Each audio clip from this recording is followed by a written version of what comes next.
ನಮಸ್ತೆ ಎಲ್ಲರಿಗೂ. ನಾನಿವತ್ತು ನಮ್ಮ ಅಣ್ಣನ ಮನೆಗೆ ಬಂದಿದ್ದೀನಿ. ನೋಡಿ, ಇಲ್ಲಿದ್ದಾರೆ ಅಣ್ಣ. ಈಗ ಇಲ್ಲಿ ಎಗ್ ಫ್ರೂಟ್ಸ್ ಉಂಟು. ಎಗ್ ಫ್ರೂಟ್ಸ್ ಮೊಟ್ಟೆ ಹಣ್ಣು ಅಂತ ಕೇಳಿದ್ರಲ್ಲ, ಅದನ್ನು ತೋರಿಸ್ತೀನಿ. ಈಗ ಹಣ್ಣಾಗಿದೆ. ಬನ್ನಿ ಬನ್ನಿ ಬನ್ನಿ.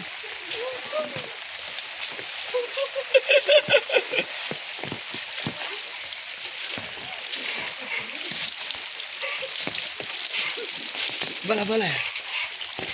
ಇವರ ಮನೆ ಒಂದು ಮಿನಿ ಮೃಗಾಲಯ ಅಂತ ಹೇಳ್ಬೋದು. ನೋಡಿ, ಸಾಕಷ್ಟು ನಾಯಿ ಕೂಡ ಇದೆ. ಈಗ ಇಲ್ಲಿ ಕಾಣಿಸ್ತಾ ಇಲ್ಲ ನೋಡಿ. ತುಂಬ ಜೋರು ಮಳೆ ಸುರಿತಾ ಇದೆ. ಹೊರಗೆಲ್ಲ ಹೋಗ್ಲಿಕ್ಕೆ ಆಗುದಿಲ್ಲ. ಈಗ ಮನೆಯಲ್ಲಿ ಕೂತ್ಕೊಂಡು ಏನಾದರೂ ಮಾಡಬೇಕಷ್ಟೇ.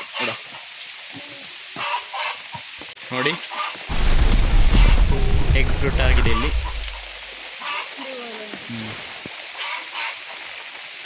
ತುಂಬ ಹಣ್ಣಾಗಿತ್ತು. ಈಗ ಎಲ್ಲ ಖಾಲಿ ಆಗಿದೆ. ಈಗ ಇದ್ದದನ್ನು ಎಲ್ಲ ಖಾಲಿ ಮಾಡಿದ್ದಾರೆ. ಈಗ ಕೆಲವು ಕಡೆ ಮಾತ್ರ ಸ್ವಲ್ಪ ಸ್ವಲ್ಪ ಕಾಣಿಸ್ತಾ ಉಂಟಲ್ಲಿ. ನೋಡಿ, ಅಲ್ಲಿ ಬೇರೆ ಎಲ್ಲಿಲ್ಲ. ಓ, ಎಲ್ಲಿಂಟಲ್ಲ ಮೇಲೆ ನೋಡು. ಕೊಡೆ ಬೇಡ, ಮೇಘಾಲಯ ಕೊಡೆನಾ? ಹೌದು, ಮೇಘಾಲಯ ಕೊಡೆ.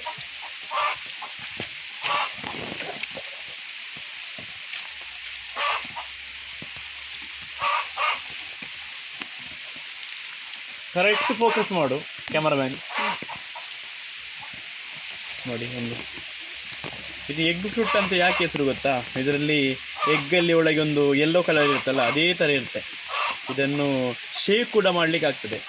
ಐಸ್ ಕ್ರೀಮ್ ಎಲ್ಲ ಮಾಡ್ತಾರೆ. ನೋಡುವ, ಇದೆಲ್ಲ ಹಣ್ಣಾಗಿಲ್ಲ. ಇದನ್ನು ಕೊಯ್ದು ಹಾಗೆ ಇಡುವ, ಮತ್ತೆ ತಿನ್ನುವ. ಬೇರೆ ಉಂಟಾ?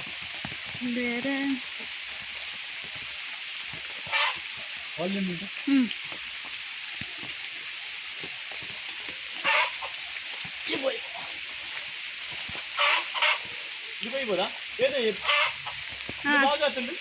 ಇನ್ನು ಕೊಯ್ಲೆ ಕೊಯ್ಲೆ. ಆಯ್ತಾ?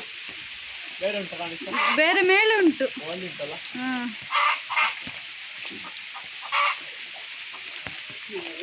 ಎತ್ತುದು ಹೇಗೆ ಮಾರೆ? ನೋಡಿ, ಇಲ್ಲಿ ಬಿದ್ದದು ಮಾರೆ. ಹೌದು, ಹಾಳಾಗಿ ಬಿದ್ದಿದೆ ಹಣ್ಣಾಗಿ.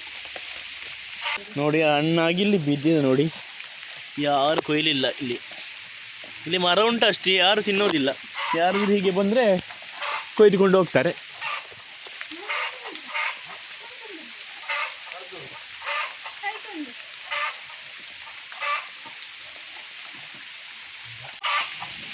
ಓ ದೇವ,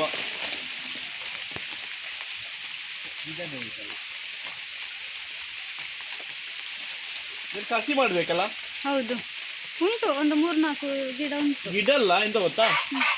ಇದನ್ನ ಇಲ್ಲಿಗೆ ಏನಾದ್ರು ಒಂದು ಉಂಗುರ ಕಸಿ ಅಂತ ಮಾಡ್ತಾರಲ್ಲ, ಇದಕ್ಕೆ ಮಾಡ್ಬೇಕು. ಹೌದೌದು. ಇಲ್ಲಿ ಕಟ್ಟಿ ನೋಡು, ಮತ್ತೆ ಮಾಡುವ.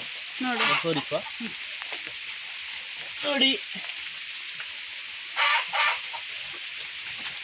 ನೋಡಿ ಸ್ನೇಹಿತರೆ, ಇಷ್ಟು ಸಿಕ್ಕಿದೆ ಈಗ.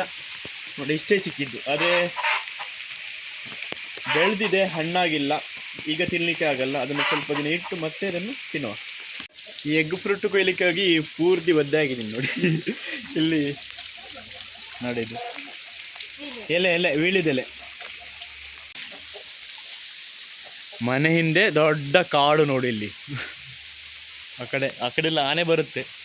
ಇದೇ ದಾರಿಯಲ್ಲಿ ಹೋಗುತ್ತೆ ಆನೆ. ಆದರೆ ಈ ಕಡೆ ಬರೋದಿಲ್ಲ, ಯಾಕೆಂದರೆ ದೊಡ್ಡ ಬರೆ ಉಂಟು ನೋಡಿ ಇಲ್ಲಿ. ನೋಡಿ, ಇದು ಕೆಸು ಗೊತ್ತಾ? ಮುಂಡಿ ಅಂತ ಹೇಳ್ತೇವೆ ನಾವು ಅಲ್ವಾ? ಇದು ಸ್ವರ್ಣಗೆಡ್ಡೆ, ಕೇನೆ.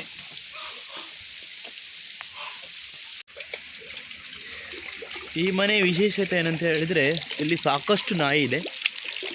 ನಾಯಿ ಅಂದರೆ ಎಲ್ಲ ಜಾತಿ ನಾಯಿಗಳಲ್ಲ. ಅಂದರೆ ಎಲ್ಲ ಅಲ್ಲಲ್ಲಿ ಬಿಡ್ತಾರಲ್ಲ.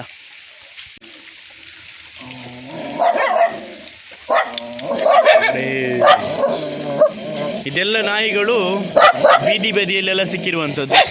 ಎಲ್ಲ ಗಂಡು ನಾಯಿಯನ್ನು ಮನೆಯಲ್ಲಿ ಸಾಕ್ತಾರೆ, ಹೆಣ್ಣು ನಾಯಿಯನ್ನು ಎಲ್ಲಾದರೂ ಬೀದಿಯಲ್ಲಿ. ಅಂಥ ನಾಯಿಗಳನ್ನೆಲ್ಲ ಇವರು ಸಾಕುವಂಥದ್ದು ನೋಡಿ. ಇಷ್ಟೆಲ್ಲ ತುಂಬ ನಾಯಿಗಳಿವೆ. ಅಲ್ಲಿ ಬೇರೆ ಎಲ್ಲ ಕಡೆಯಲ್ಲಿ ಕಟ್ಟಿ ಹಾಕಿದ್ದಾರೆ. ಮಳೆ ಹೋಗಿ ಬಿಸಿಲು ಬರುತ್ತೆ. ಆದರೆ ಇವತ್ತು ಫುಲ್ಲು ಮಳೆ ಇದೆ. ರಜೆ ಕೊಟ್ಟಿದ್ದಕ್ಕೆ ಸಾರ್ಥಕ ಆಗಿದೆ ನೋಡಿ. ಅವರ ಸಣ್ಣ ಮನೆ ಹೇಗಿದೆ ಅಂತ. ಮನೆ ತುಂಬ ನಾಯಿಗಳೇ ಇರುವಂಥದ್ದು. ಹಾಂ ನೋಡಿ, ಇಲ್ಲಿ ಸ್ವಲ್ಪ ನಾಯಿ ಇದೆ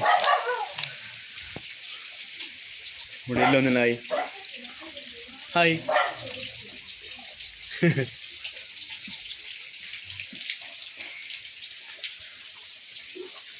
ಇಲ್ಲಿ ನೋಡಿ,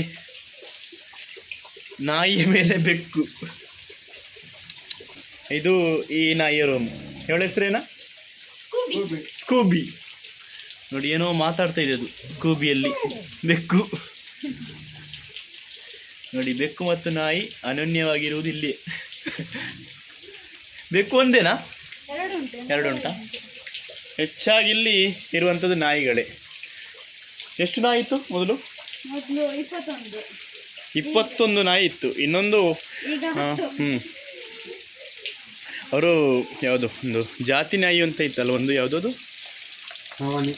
ಪಾವನಿ ಅನ್ನುವಂಥ ಒಂದು ಒಳ್ಳೆ ಜಾತಿ ನಾಯಿ ಇತ್ತು. ಅದು ಲ್ಯಾಬ್ರಾಡರ್. ಅದೀಗ ಇಲ್ಲ.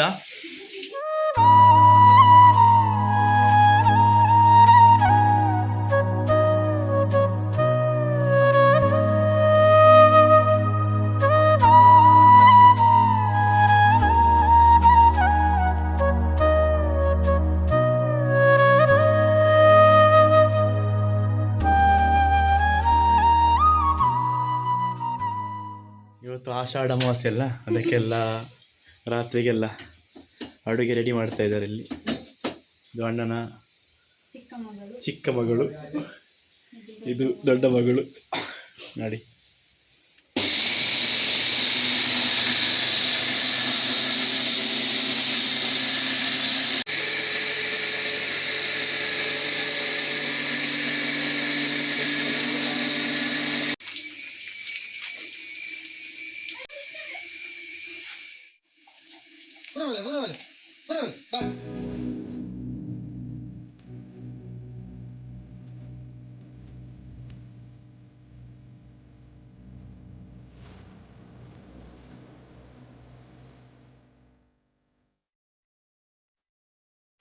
ಮನುಷ್ಯ ತನ್ನ ಸ್ವಾರ್ಥಕ್ಕಾಗಿ ಅದೆಷ್ಟೋ ಸಾಕು ಪ್ರಾಣಿಗಳನ್ನು ಸಾಕುತ್ತಾನೆ. ಅದೇ ಪ್ರಾಣಿ ಅವನಿಗೆ ಬೇಡವಾದಾಗ ಎಲ್ಲೋ ಒಂದು ಬೀದಿ ಬದಿಯಲ್ಲಿ ಬಿಟ್ಟು ಹೋಗುತ್ತಾನೆ. ಈ ಸಾಕು ಪ್ರಾಣಿಗಳಲ್ಲಿ ಅತಿ ಹೆಚ್ಚಾಗಿ ಬೀದಿ ಪಾಲಾಗುವ ಪ್ರಾಣಿಗಳೆಂದರೆ ಅದು ನಾಯಿಗಳು. ಮನುಷ್ಯ ತನ್ನ ಮನೆಯಲ್ಲಿ ಸಾಕಿದ ಹೆಣ್ಣು ನಾಯಿಯು ಮರಿ ಹಾಕಿದಾಗ ಗಂಡು ಮರಿಗಳನ್ನು ಮನೆಯಲ್ಲಿಟ್ಟುಕೊಂಡು ಹೆಣ್ಣು ಮರಿಗಳನ್ನು ಯಾವುದೋ ಒಂದು ನಿರ್ಜನವಾದಂಥ ಬೀದಿಯಲ್ಲಿ ಬಿಟ್ಟು ಬರುತ್ತಾನೆ. ಬೀದಿಯಲ್ಲಿ ಬಿಟ್ಟ ಆ ಹೆಣ್ಣು ನಾಯಿ ಮರಿಗಳು ಕೆಲವೊಂದು ಅನ್ನ ನೀರಿಲ್ಲದೆ ಸತ್ತರೆ, ಇನ್ನು ಕೆಲವು ಅಲ್ಲಿ ಇಲ್ಲಿ ಓಡಾಡುತ್ತಾ ಯಾರೋ ಬೇಯಿಸಿದಂಥ ರೊಟ್ಟಿಯನ್ನು ತಿನ್ನುತ್ತಾ ಬದುಕಿ ಬೀದಿ ನಾಯಿಗಳಾಗುತ್ತವೆ. ಇವರ ಹೆಸರು ಸೇಸಪ್ಪಣ್ಣ. ಇವರಿಗೆ ಪ್ರಾಣಿಗಳೆಂದರೆ ಅಚ್ಚುಮೆಚ್ಚು. ಅದರಲ್ಲಿಯೂ ವಿಶೇಷವಾಗಿ ನಾಯಿಗಳೆಂದರೆ ಅಪಾರವಾದಂಥ ಪ್ರೀತಿ. ಎಲ್ಲಿಯಾದರೂ ಬೀದಿ ಬದಿಯಲ್ಲಿ ಅನಾಥವಾಗಿ ಸುತ್ತಾಡುತ್ತಿರುವಂಥ ನಾಯಿ ಮರಿಗಳನ್ನು ಕಂಡರೆ ಸಾಕು, ಅದನ್ನು ಪ್ರೀತಿಯಿಂದ ಮನೆಗೆ ತಂದು ಸಾಕುತ್ತಾರೆ. ಕೇವಲ ಮರಿಗಳನ್ನು ಮಾತ್ರವಲ್ಲ, ಯಾವುದೋ ಒಂದು ಗಾಡಿಯ ಅಡಿಗೆ ಬಿದ್ದು ಸಾಯುವ ಹಂತದಲ್ಲಿದ್ದಂಥ ಅದೆಷ್ಟೋ ನಾಯಿಗಳನ್ನು ಇವರು ಬದುಕಿಸಿದ್ದಾರೆ. ಇವರು ನಾಯಿಗಳನ್ನು ಕೇವಲ ಪ್ರಾಣಿಗಳಂತೆ ನೋಡದೆ ತಮ್ಮ ಮನೆಯ ಸದಸ್ಯರಂತೆ ನೋಡಿಕೊಳ್ಳುತ್ತಿದ್ದಾರೆ. ಅದಕ್ಕೆ ಸಮಯಕ್ಕೆ ಸರಿಯಾಗಿ ಆಹಾರ, ಹಾಗೆಯೇ ಕಾಲ ಕಾಲಕ್ಕೆ ಚುಚ್ಚುಮದ್ದನ್ನು ನೀಡುತ್ತಾರೆ. ಇವರು ಕೆಲಸದ ನಿಮಿತ್ತವಾಗಿ ಮನೆಯಿಂದ ಹೊರಗೆ ಹೋದಾಗ ಆಗಾಗ ಫೋನ್ ಮಾಡಿ ನಾಯಿಗಳ ಆರೋಗ್ಯದ ಬಗ್ಗೆ ವಿಚಾರಿಸಿಕೊಳ್ಳುತ್ತಲೇ ಇರುತ್ತಾರೆ. ಸ್ನೇಹಿತರೆ, ಸೇಸಪ್ಪಣ್ಣನಿಗೆ ನಾಯಿಗಳ ಬಗ್ಗೆ ಇರುವಂಥ ಅಪಾರವಾದ ಪ್ರೀತಿಯ ಬಗ್ಗೆ ನಿಮ್ಮ ಅನಿಸಿಕೆ ಏನೆಂಬುದನ್ನು ಕಮೆಂಟ್ ಬಾಕ್ಸಲ್ಲಿ ಬರೆಯಿರಿ. ಹಾಗೆ ಈ ವಿಡಿಯೋ ನಿಮಗೆ ಇಷ್ಟ ಆದರೆ ಲೈಕ್ ಮಾಡಿ, ಶೇರ್ ಮಾಡಿ.